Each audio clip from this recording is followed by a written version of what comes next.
Hey folks, and welcome to another episode of Podcraft. This is the show all about podcasting, from planning to launch to growth and beyond.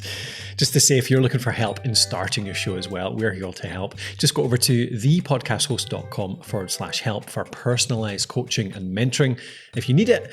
But we're here to help you either way. So we've got loads of tips and tactics in the show. So let's get into it. What are we doing today, Matthew? We are talking about episode titles. Did you see the title of this episode? My clickbaity, controversial title. Did you like it? Absolutely, yeah. Clickbaity to the max. Our episode titles are better than yours. I mean, I'm not even going to try and qualify it. No. People know. Yeah, we don't have to explain this. For the most part, there's some great episode titles out there, but yeah, there's a lot of stuff you can do to improve your episode titles, aren't there? And is this, Matthew, the most common thing that we will tend to help people with, coach them on, comment on if they send in such a thing as like a health check or get an audit from us, that kind of thing? I think so. I think I almost always find myself talking about this with working with clients or folks, that are needing a wee bit of help. And I even come across very, very good, very established, great sounding podcasts with big audiences, and the titles are rubbish.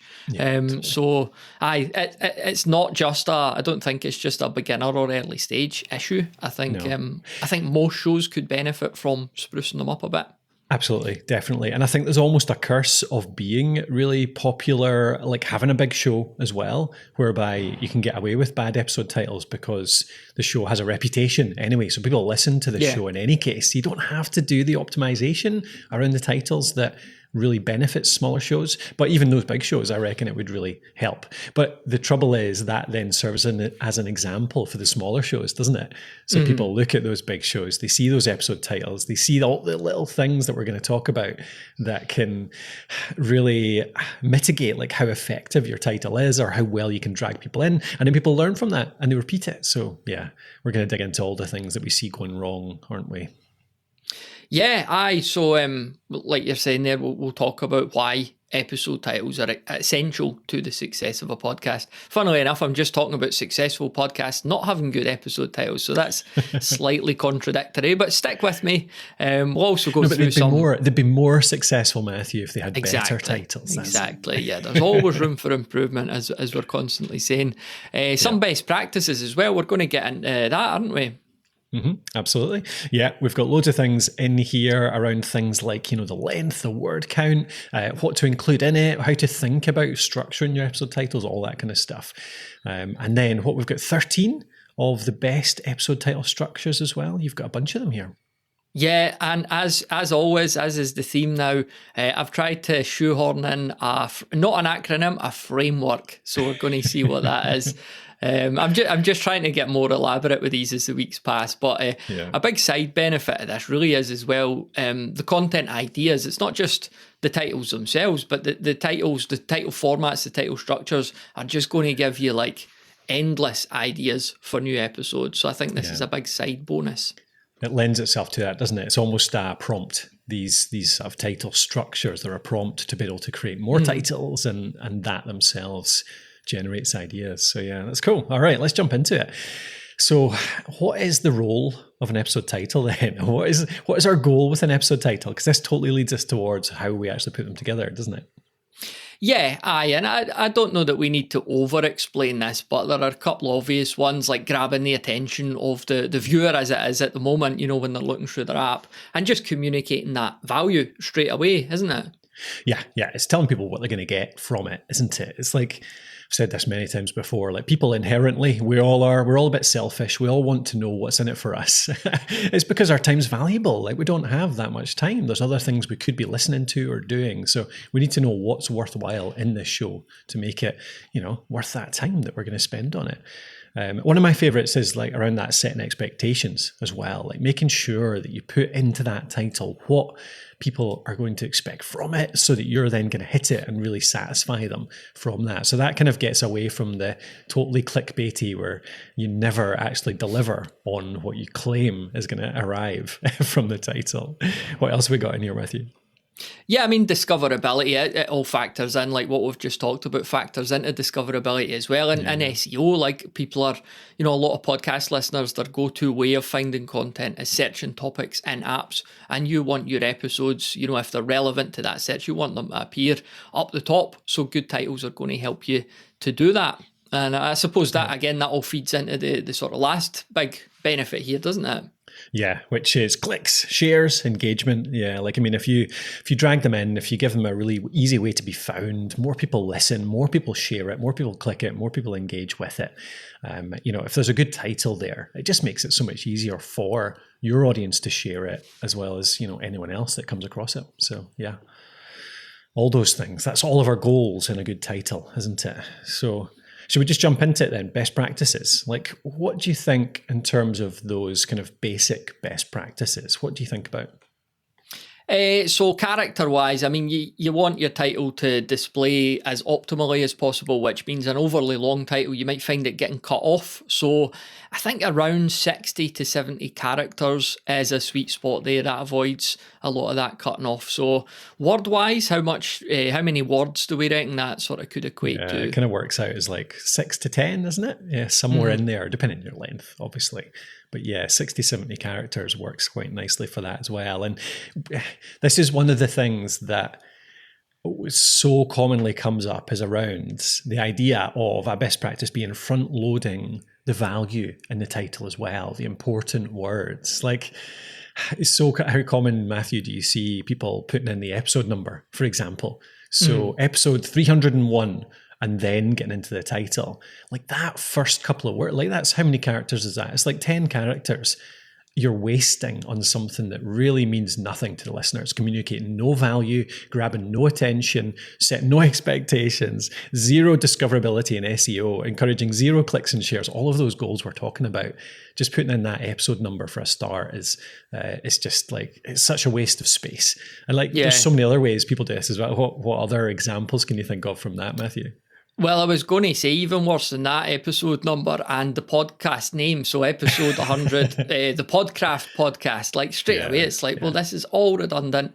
Or, you get a really good guest on, a famous guest, and we're going to talk about interview shows a bit later, but, you get somebody on and you open it with a conversation with, and it's like, you're just wasting the start of that title. And there's much better ways to go about this. I think that's one of the most common ones that the big shows use, and they get away with because they are the big shows and because they tend to have huge guests and because they've built that reputation that people know they're always going to have a good, valuable guest on there. So you're going to hit it anyway, aren't you? But even then, I would argue, even like shows that get 100,000, 1 million listens per episode, you're going to get more conversion. You're going to get more people actually listen to the episode if you do get rid of that a conversation with and put in, some of the benefits rather than the names. So, but it's just something we see all the time. So yeah. So this is where it comes in. Yeah, front loading that value. That episode title should go straight into the problem you're going to solve, the value you're offering, all of those things. But we can get into a bit more of that, can't we? Yeah, with our fancy new framework, I'm almost laughing as I look at this because, like I say, they get more and more elaborate. So get this, Colin, right? We're going to talk about whisper titles. And how I tied this in, again, big reaches here, but it's the secret to great podcast titles. Again, slightly ironic. We're talking about this on a publicly available podcast. But as a listener, secret. You're part of this exclusive club. Also, I like how you just scrambled to correct my spelling error there because I wrote secret. So the secret to great titles. I'll whisper titles. All good. Cool. Yeah, so front loading the value, making your title engaging, all that kind of stuff. It is contained all within whisper titles. All right, Matthew, why don't you kick us off? What's the W in whisper? Yeah, the W could stand for what or why. So what are why titles? A why, that's like explaining reasons, justifying actions, or uncovering truths. So let's start with the why then. What are some good examples of why podcast titles? Yeah, okay, so you've got things like why your productivity is suffering and how to fix it, like your little bracket part there, and how to fix it in brackets, or why you should invest in real estate now, or why some people always seem lucky, and how to be one of them. So things like that. Yeah. So we've done a few of these in the past, haven't we? Like why, there's a lot of different whys in podcasting. So yeah. Why you don't have to worry about audio cleanup anymore. Remember that one? Yeah. That was a good one. Yeah. And also in the W category is what? So like providing essential knowledge or insights, what you need to know about social media marketing. That was an episode I did myself. What science says about happiness. It's not what you think. And what no one tells you about building wealth. Certainly nobody's ever told me about that. But those are the two pillars that make up the W and what. There's actually two of them in there because making an acronym is hard. Yeah, I like that. Yeah, it's the real kind of curiosity, the explanation, all that kind of stuff. Like there's a good curiosity loops that are opened by that. Say, why should you invest in real estate now? And you're like, oh well, why? Again, you've asked me a question. I want to jump into it. So yeah, totally. Okay, love it. What about the H? Whisper. How to. So give us the lowdown on the how-to question framework or episode title framework. Yeah, so I mean, these are all about, action, instruction. They're basically offering, practical advice or step-by-step guides. You got things like how to launch a business with no money, how to title your podcast episodes, Matthew, nice one, how to wake up early without feeling tired. So it's like a direct, less than the curiosity and more a direct on the nose. I'm going to tell you, here's the value, because I'm going to tell you exactly how to do this thing. So that's maybe a bit more kind of an obvious one, isn't it? The how-to. Yeah, go for it. I was just going to say the how-to, it's like the ultimate title, isn't it? Because was it that book? I've never read it, but How to Win Friends and Influence People. I haven't read it because I've got no friends. Need to read it. But was that not like the best-selling book of all time, or maybe the best-selling, at least non-fiction book of all time? It was like written in the 30s. Could be, it's like a huge one, isn't it? Still around now, yeah, for sure. Yeah, the fact that like almost 100 years later, this book still sells really well. And I think when that came out, I imagine like if it was the 30s, a title like that would have just been totally like out of left field. Yeah. And so the old how-to, you can't beat it. Yeah, definitely. Worth reiterating, Matthew, we said it near the start, but these are a guide to creating great episode titles, but they're also content prompts, aren't they? Like, this is the kind of stuff we use all the time. Like you write down at the top of the page, why, ... And then you can spend like 10, 15 minutes just like thinking, what are all the ways that I can continue that? Like, how can I finish that sentence with my topic in mind? Why? You can often come up with dozens of them, can't you? Yeah, especially these days, like with AI tools. You might have a few episode titles in mind or a few content ideas. And once you kind of go back and forward with a tool like Claude or ChatGPT, you could just have it churn out like loads of different ideas. Not all of them are going to be winners, but some of them are going to be really good. So yeah, definitely. Yeah, so you can, whether you're using this as a prompt to make an existing title better, or whether you're using this to come up with titles and ideas, you can write down the Whisper, WHISPER, all these prompts and get loads of ideas from them. Right, what we got next? WHI. What's I? Yeah, so this is a less common one, I think. The I is for insider titles. This is like exclusive or behind the scenes stuff, promising some sort of exclusive knowledge of value. So inside the mind of a billionaire. I get that every time I talk to Colin, don't I? Maybe, yeah, I wish. No. What else we got there? Behind the scenes of a Hollywood blockbuster.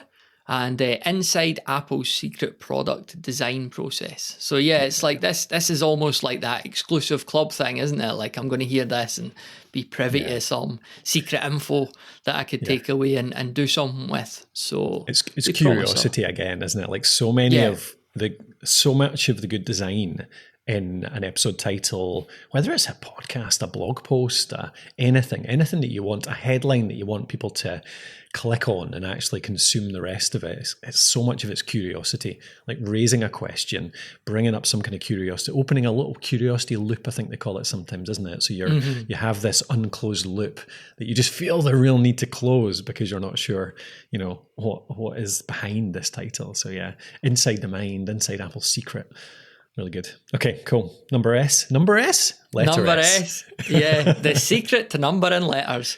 Yeah, S is for secret. Secret titles, so hidden knowledge and revelation. So what's the kind of lowdown on secret titles? Yeah, so we've got anything that kind of, it's similar to Insider, isn't it? But it's a bit more even the secret side of things. So the secret to lasting happiness, the secret formula for viral content, the hidden truth about the stock market, anything that is something that is less commonly known, really, you can put behind this, something that is, something, especially if it's something that you've genuinely come up with yourself, can be really good to put behind something like this. Here's a secret I've discovered that no one else has. And if you've been in your area for any length of time, there's no doubt that you've got some of your own techniques. And I think this is one of those creativity things, isn't it? Whereby to be creative, you're actually often just iterating on something else. So maybe you've just found a way to put together two existing techniques to make something new, or a different way to apply something, or an angle you've put on something that exists, and that can be your secret. That can be one of your secrets that you reveal in your content. So yeah, love this one. Got a classic next, don't we? P is for problem solution titles. So like I say, a real classic there. The pain point, the fix. So you're going to set up a question, ask a question of the potential listener, and then offer the solution. So if you're struggling with anxiety, try this simple trick. Can't focus? Here's how to fix your attention span. Or feeling stuck in life, do this one thing. I wonder what that one thing would be. I am curious. Yeah. But this is the ultimate classic podcast episode content title, isn't it? It's a question. Yeah, it's all about the questions, isn't it? It's like it's triggering something in your listener's brain, your content consumer's brain. Yes, I am. You're asking them that question, and as soon as the answer is yes, then that's the open curiosity loop that they're going to jump in and try and fix. So yeah, like it. So yeah, problems often end up with a question. That's cool. Okay, perfect. What are we at? WHISPE. So what's the E for whisper? Yeah, E is for emotion-driven titles. These are titles that are going to evoke strong feelings in the potential listener. So the heartbreaking truth about burnout would be one of them. Any other examples there, Colin? Yeah, you've got why no one talks about the dark side of success, the inspiring story of one man's fight against the odds. So you can see that like there is some crossover here as well. Like the why came in here. So we've done another why, but it's a particular why with something emotional involved as well. So it's very possible to actually combine a few of these. You bring the why and add emotion into it. Or maybe it's the why and you add a problem into it as well. But yeah, you can often bring together one or two or three of these things to actually make an even more powerful title. So it's really cool. That's worth noting. Right, so emotion driven. Last one of the whisper is R. What's R? Results oriented titles. Oriented is one of the words I struggle to say. I sometimes say orientated, which I think is that to do with my try and overcomplicate it, don't you? Yeah, totally. Yep, as ever. So yeah, we're with these titles, we're promising transformation, I suppose, aren't we? Yeah. It's all about the kind of the tangible stuff, the measurable results that listeners can desire, can want out there, isn't it? And really highlighting those things.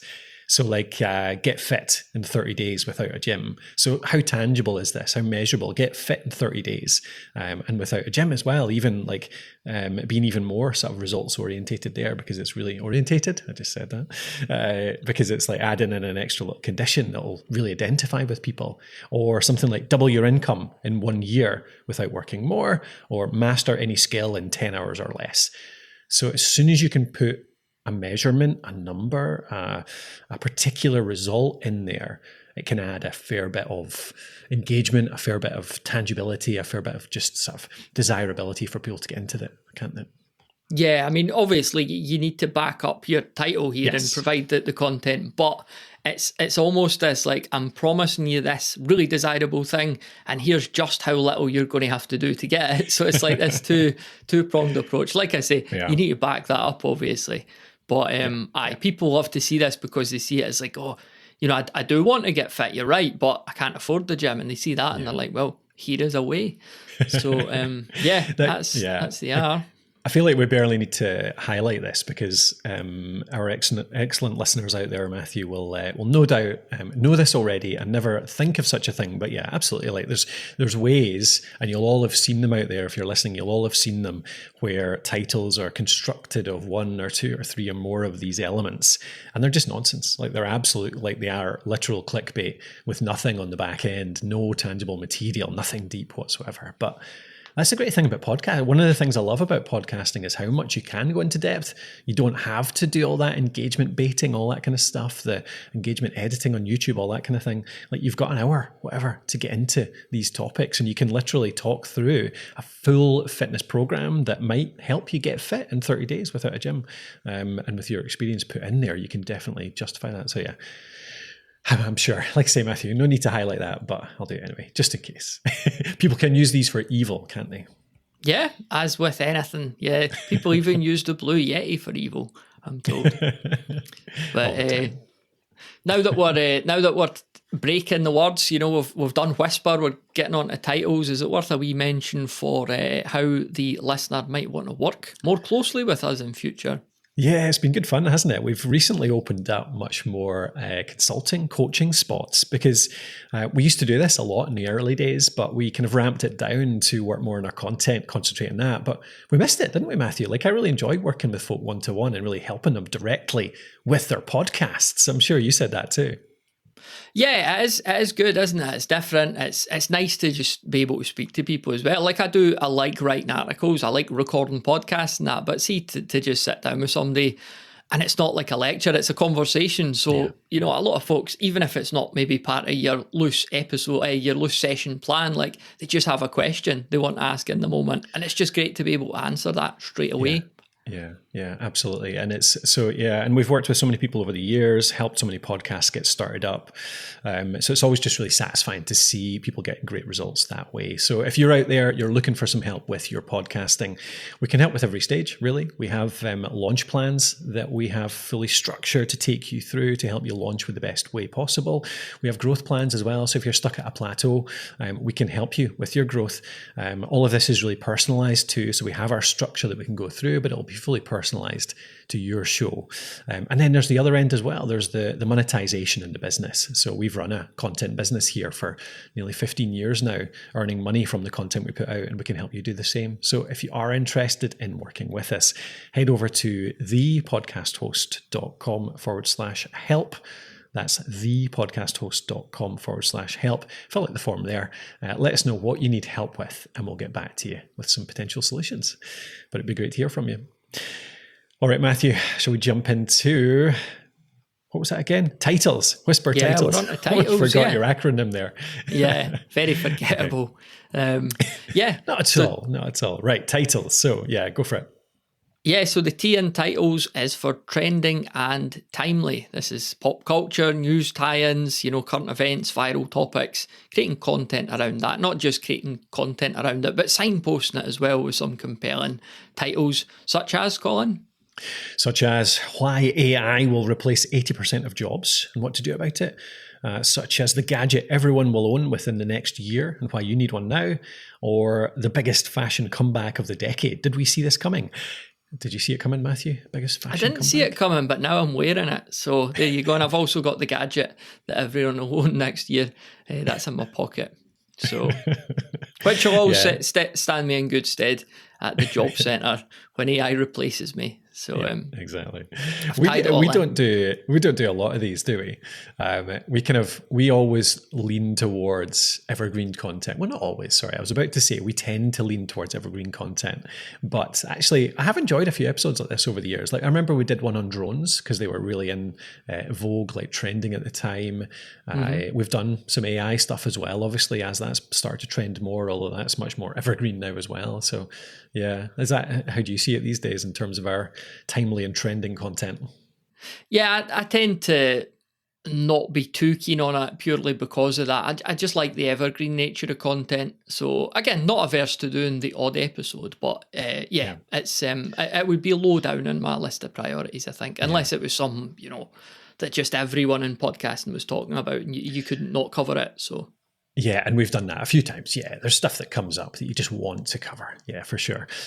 So yeah, we're thinking about it this way. The one good example actually of something that worked really well for us that can work for people out there, worth pointing out. I won't go too much in depth, but Jacob on our other show, Creator Craft, created a post on the trend of vibe coding. So vibe coding is the idea that you can create apps these days just using tools and AI. You don't need code. You just kind of tell the AI what to do, and it creates something for you. And this was a huge trend that was starting to kick off a few months ago. And Jacob just wrote an article, recorded an episode on it, and that totally caught the trend and got loads of links, loads of attention, loads of feedback really quickly. But now it's actually a great evergreen post as well. So it hit the trend at the time, but it also wasn't just a passing fad. So something like that, it is possible to get the timely and trending stuff out there if you're watching the trends, and for it still to be valuable content ongoing as well. Yeah, that's a great example. I just heard your episode on that last week. So, really cool example. Very timely, which is pertinent. So, indeed. All right. What's next? Yeah, intrigue and mystery. So, creating intrigue or mystery to spark curiosity. So again, like we keep saying, there's overlaps here with the other categories, isn't there? But what are some examples of the intriguing and mysterious titles? Yeah, there's definitely a bit of a crossover with the secrets, that kind of stuff here. So yeah, what no one tells you about success, the one thing that will make or break your career, the hidden connection between wealth and happiness. So yeah, there's a couple of different kind of variations on it here, like what no one tells you, that kind of thing, just opening up a wee bit of a secret again, the one thing, sort of putting in, a bit of mystery around, here is one thing that can do that. So yeah, a few ideas in there just to add a bit more secrecy, intrigue, and mystery. All right. The T then is for top list titles. So this is another classic, like along with the problem solution pairing, isn't it? So like numbered and ranked tips or lists. This is something we see being used to great effect in a lot of shows, isn't it? Yeah, totally. Listicles are just a kind of a foundation of the internet, really, aren't they? And they work. They're really like they always incite a bit of curiosity. They're good kind of content. Like it's the kind of content people often want. They want a list of things that solve a particular problem. So yeah, again, ties into the problem you want, but adding the list side adds a bit more intrigue. So yeah, things like 7 habits of highly successful people, 5 mistakes you're making that cost you money, 10 simple ways to improve your memory, and then go through and list it. It's all good. Yeah. Only 5 mistakes I'm making that cost me money. I could think at least 50, but subject for another article. Discussion. That's your article. Cool. All right. So we're on TITL. So L, what is the L for? Yeah, life-changing titles. So again, this is a transformational one. We've already had a kind of transformational one, but yeah, bold promises, life-changing lessons from a monk, how one daily habit could change your entire life, and the life-changing power of saying no. So a lot of this is about getting that term life-changing in there, isn't it? It sounds very, very grand, very profound, very aspirational. Yes. Yeah, exactly. It's the fact that, like, in many ways, people are always looking for something to change their life. It's a rare person who's utterly satisfied with where they're at. So you can capture a lot of attention, a lot of intrigue using these as well. And again, this crosses over with some of the earlier ones, but it's a nice prompt, I think. Like if you put in, what can I genuinely offer valuable information that can change people's lives? Like, it doesn't need to be huge either. You don't need to be a huge life-changing event, but like something small can change people's lives. Like, just a little habit, like a silly one, Matthew, but I know both of us played around with like doing cold showers and stuff like that. Like that actually had a significant effect on my life, doing that in the mornings. Just that one little habit took like 30 seconds or a minute in the shower in the morning. And that was just one little thing. So we're not talking again about the kind of fake, like clickbaity stuff here, but you can genuinely change people's lives for the better, even in small incremental ways, with little tips, tactics, little things that you can offer people, little bits of education. So yeah, don't be afraid to put that into your titles and really bring that intrigue. All right, getting towards the end of this elaborate acronym then, what is the E at the end of titles? Oh, so this one's about expert or contrarian takes, sometimes both. So it's around those kind of challenging beliefs and challenging authority, or just even just offering a new perspective based on somebody's, great experience in an area. So what's a few examples in this one, Matthew? Everything you know about dieting is wrong. Do you think we should do everything you know about podcasting is wrong? That would I've got something very similar on my YouTube video list at the moment. It was something like 7 or 8 podcasting tips that you should ignore. Yeah. So yeah, something similar. Pretty much everything I've ever said. I'll just be the foil for it. Yeah. Yeah. What else we got? We've also got why most productivity advice is a waste of time, and what if we've been wrong about success all along. So I like this. To be honest, I can't really think of an example of me ever creating something in this way, but it's really appealing. You're obviously, I think with something like this, you're opening yourself up to a bit of resistance, maybe a bit of open criticism, but it's just the nature of that type of content. Totally. It doesn't mean not to do it if you believe in what you're saying. No, absolutely, because it works. It really does work. Like that contrarian take, nobody wants to read another take around how, this or that advice that you've heard 70 million times before. Like an example of stuff like this that's worked for me recently was actually just taking that contrarian take on video. And I know we've done it a lot, Matthew, but like putting it more out on LinkedIn and more out in video and stuff like that, and saying like all the things that I believe around why lots of people shouldn't be doing video and why a lot of the data out there actually doesn't tell the whole story. Like those things have gone crazy on social because it's contrarian. It's not what people are thinking. Well, it's becoming less contrarian. There's more people realizing and getting on that as well. So, but yeah, definitely works for sure. And again, you don't need to have a huge amount of experience. You just need to have thought, oh, here's a bit of advice I saw. And I'm not saying it's rubbish. Maybe it does work for some people. Like I say, video does work for some people, but actually I think it doesn't work for a whole lot of other people. And here's why. You can just have that little, doesn't need to be ground shaking, just needs to be a little bit with a good bit of basis around your expertise. Shall we finish it off, Matthew? Up to the S? Yeah. Yep. S for storytelling titles. So personal narratives, relatable experiences. How I went from broke to millionaire in 2 years. I'll take this one this time. That was me, Colin. I did that. Nice. Well, I'll come to you for some money next week. What else have we got? You've got the unexpected journey that changed my life and the moment that made me rethink everything. So yeah, I love these. These are like anything that suggests, that kind of personal story, personal narrative. You're going to tell something entertaining, but also educational. They just work really nicely, don't they?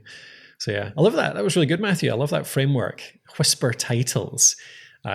It's a really good way to improve your existing titles. So look at the title you've written down, go through this and see if there's any of them you can add in, or just spend an hour. Take these prompts, spend an hour just taking each one and writing down 5 to 10 ideas in each one that applies to your content. That would be your bank of content for the next 6 months. It'd be amazing. I tell you what we could do as well. I'll package this into a wee download and we'll put it in the next issue of the Podcraft Pointers newsletter. Oh, nice. And the listener could grab it there. Where could they sign up for Pointers? Because I'm drawing a blank. Yeah, no, they can get it over at, there's an easy URL actually. It's just get.thepodcasthost.com and that'll take you to a sign up for it. So that's get.thepodcasthost.com. Take you straight to it. You can sign up there. So yeah, that'd be cool. I will put that in the next newsletter if you want to sign up. And we'll put a link to that in the show notes anyway. So a link to that and our services sign up as well. So just to mention that again, if you do want some help with your podcast, this is one of the things we can help a lot with, actually working through this framework, isn't it, Matthew, and helping people to improve their podcast SEO, make it more discoverable, make it more engaging, more hooky, all that kind of stuff. So yeah, go over to thepodcasthost.com/help. Right, you've got a few FAQs on this, haven't you, that we can jump into before we finish up the episode? Yeah, we mentioned at the start about if you've got interview guests on. So we already talked about why a conversation with is a bad way to to title an episode. But if you do have somebody who's pretty famous and you want to get their name in there, like, does that mean you should put all your guest names in the title? And if you're putting guest names in, like, how do you do that? Do you just write Colin Gray, or do you do more than that to sell the value? I've seen more than a few podcasts where the episode titles are literally EP2 dash Colin Gray, and that's it. You're like, what? Nobody knows who that is. Nobody knows what you're going to get from this. No, I wouldn't put, I do put names in some. So if you have like somebody super famous, Brad Pitt or like Steven Spielberg or something like that, yes, fine, put them up front. I mean, that's going to be a huge draw to your show in itself. But if it's normal mortals like ourselves, don't put it up front. You can include it, but make sure you're putting one of these types of titles up front. So it could be, how to get to 1,000 listeners with your podcast with Colin Gray, or something like that. So you put the title at the end, or how to create a spectacular audio drama with Matthew McLean. So the benefit, the how to, the whatever title you choose from our list here comes first, and then you put the name coming up front. Is that kind of what you're thinking on it? Yeah, definitely. And again, and when we say famous, we don't literally mean, like you mentioned, Spielberg and Pitt, obviously, but there's niche famous, isn't there? Like, yes. There's famous in certain business circles or whatever, tabletop gaming. So if you're putting somebody's name in like that, you could open with their name, and it could be, again, Colin Gray on Why Video Podcasting is, so that's a way to, get round that in conversation with, or just somebody's name. So bring in the two last ones there, like Ben Bobson from Ben Bobson on why Warhammer is doing X silly thing, your tabletop podcast, for example. So it's an expert that and bringing in a contrarian take, or it's how Bob Bobson got a job designing models for a living. It's the storytelling title. So it has to be something you can bring in the famous name, but definitely, I think always you still need the benefit, don't you? Even with that, like, I don't want to just listen to Brad Pitt talk about, how he farms his vegetables. I don't want to hear him talk about anything, to be honest, but for some reason, that's the most famous person I can think of right now. So bring in, like, what is it he offers? Like, really, what are you going to learn from this person? And again, you shouldn't learn from the biggest shows on this, because, for example, Smartless, one of the biggest shows in the world, sold for dozens of millions of dollars, and all it does is list famous people's names. It's just, does it even have episode? It might even have like episode something, and then it lists their names on it. So don't learn from those people. No, it's in quote. It's just literally the name. So they've got Adam Scott in quote marks, John Lithgow in quote. I don't know why they do the quote marks. That's strange. Elton John and Brandy Carlisle. All right, fair enough. Probably don't need a benefit to bring people into those episodes. Shout out to Ben Bobson, though, doing really good stuff in the Warhammer sphere. So. Absolutely, yeah. If you're Beb Bobson on Warhammer, please get in touch. All right, what else you got in here? Yeah, what about fiction podcasts? Does any of this apply? Quite simply, no. I don't think any of it does. So, does it really though? Because like, do people not? They still see the titles. I guess. Do you never think about curiosity-inducing titles when you're titling like episodes for a fiction pod? Curiosity-inducing, yeah. I used to have a bit of fun with ASP titles. Like sometimes they would be the names of like Bowie albums or that, or But it's much less relevant. Basically, if somebody's listening through a fiction podcast, especially an ongoing story, they're not likely to see an episode title and think, no, not for me this time. Maybe different if it's an anthology, a bit more of the title in there. But this is like all the stuff we've just talked about has almost no relevance for fiction podcasts, I would say. Yeah, cool. Okay. I wonder if some of that applies to like the more pure entertainment ones, like comedy shows, that kind of thing. I would say it probably apply with a storytelling podcast, a fiction podcast. You're probably more relying on the story itself to keep people engaged every single episode. People want completion, don't they? You miss out one part, you miss a part of the story. But even a pure entertainment show, like a comedy show, a sketch show, something like that, people will miss it. They won't listen to every single episode. So you do need some more engaging elements to bring people into every one of those, don't you? Mm-hmm. Yeah. I mean, there's obviously loads of ways to market fiction podcasts as well and just get the listener in the door. But yeah, your episode titles, they're a smaller factor of your overall success, I would say, in that wee niche. Episode numbers. We talked about adding episode numbers into titles. Maybe even if we're not front loading them, say if you put the episode episode numbers at the end of the title, some people might make the case that, if I refer to episode 125, I want people to be able to find it. Do you think that's a valid claim? I just don't think so. I mean, certainly in the apps that I use, they always show episode numbers. So I've got Pocket Casts open here. When I list a show, so going down, I've got Smartless open because I was looking at the titles there. It's got above the title of the episode, it's got episode 247.Monday. So it's got episode 246.24th March. So it shows the date, the episode number, and then the title below that. So you're just repeating yourself if you do that, I think. Are there any apps that you know of that don't show episode numbers like that?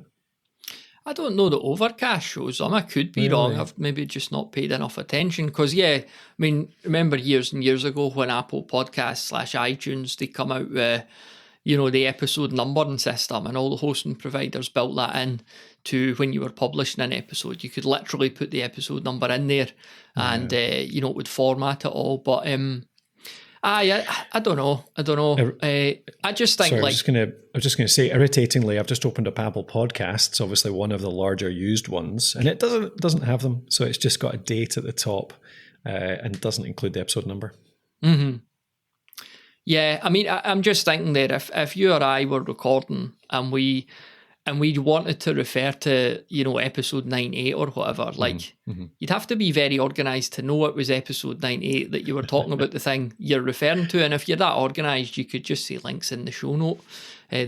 So I don't know. I don't really think this is important. I just obviously don't want people to put the episode number at the start of their title. If you put it at the end, you're not really doing any harm. It might cut off now and then. Absolutely. Yeah, totally. Yeah, agree with that. Okay, what about, I'm worried about making clickbait. So is this kind of covered by our my little rant about it earlier? I think so. I think all we have to say here is, as long as you're backing up what you're promising, you don't need to worry about this at all, do you? No, exactly. Yeah, totally. It's just about, delivering on what you promise, and knowing that you don't actually have to have ridiculously big claims to actually create a really engaging title. It can be based around little small incremental changes. People are more likely to believe that. They're more likely to actually click in on that. Like the 5-minute hack that changed my morning routine or something like that. And it is literally just having a cold shower and how energized that makes you feel afterwards. Silly little things like that. And you're delivering on it if that's the case. So yeah, I think it's okay to be as perceivably clickbaity as you can, as long as you're delivering on the other end, which I'm sure you are, because us podcasters are like that. We're not like YouTubers and other types of we're the valiant sort. Exactly. Perfect. All right. Does that tie it up, Matthew? Yeah, I enjoyed that. And that was good tune fun. In next week. I'll get an even longer framework. We'll go a full sentence, and it's going to be sentences. Build something totally along that. Yeah. No, I think you're kind of joking about it, but I think it actually is really useful. Like it feels purposeful to have a structure like that to work through, and I think these are genuinely all great prompts again for creating new content. Even if you just take 2 or 3 of them, you don't need to take the whole framework. Just take 2 or 3, 4 letters from it and just spend a half an hour coming up with ideas based on those prompts. Really worthwhile time spent. All right, I'll just do a last mention for working with us. We'd love to work with a few more podcasters right now. We've opened up a few slots, so do get in touch via thepodcasthost.com/help if you need any help with launching your show to make sure you do it the best way possible, growing your show. Maybe it's the technical side, maybe it's like getting your audio set up and all that done. It's monthly coaching packages around launching, growth and monetization as well. Anything you really need help with, we'll figure out a way to help you. All right. Go over to thepodcasthost.com/help.